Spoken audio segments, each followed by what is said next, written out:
የፀጉር መርገፍ የገጠማቸው ወደ ነበረበት ሊመለስላቸው ነው። ይህ የሆነው በደቡብ ኮሪያ ነው። ፕሬዝዳንት ሊ ጄ ሚዮንግ የፀጉር መርገፍ ሕክምናን በጤና መድህን እንዲሸፈን ትዕዛዝ አስተላልፈዋል።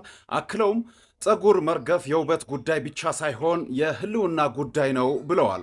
ወጣቶች የመድን ክፍያ እየከፈልን ለምን ተጠቃሚ አልሆንም የሚል ቅሬታ ሁሌም ያቀርባሉ። የጤና ሚኒስቴሩም ሕክምናውን እንደ ውበት መጠበቂያ ወይንም ኮስሞቲክስ ነበር የሚያየው። ታዲያ አሁን ፕሬዝዳንቱ ግን አሁን ላይ ለወጣቶች የፀጉር መርገፍ የውበት ጉዳይ ብቻ ሳይሆን የስነ ልቦና እንደዚሁም የህልውና ጉዳይ ነው ሲሉ ተደምጠዋል። ከፀጉር መርገፍ በተጨማሪም ከልክ በላይ ውፍረት ሕክምናም በጤና መድህን እንዲካተት ነው ፕሬዝዳንቱ ጥሪ ያቀረቡት። ዓላማውም በወጣቶችና በዕድሜ የገፉ ዜጎች መካከል ያለውን የጥቅማ ጥቅም ልዩነት ማጥበብ ነው ተብሏል። ዘ ቾሰን ዴይሊ ነው ዘገባውን የዘገበው። እኛ ሀገርስ እንዲህ አይነት እንግዲህ የጤና መድህን በዚህ አይነት መልኩ ቢሸፈን ምን ይመስላችኋል?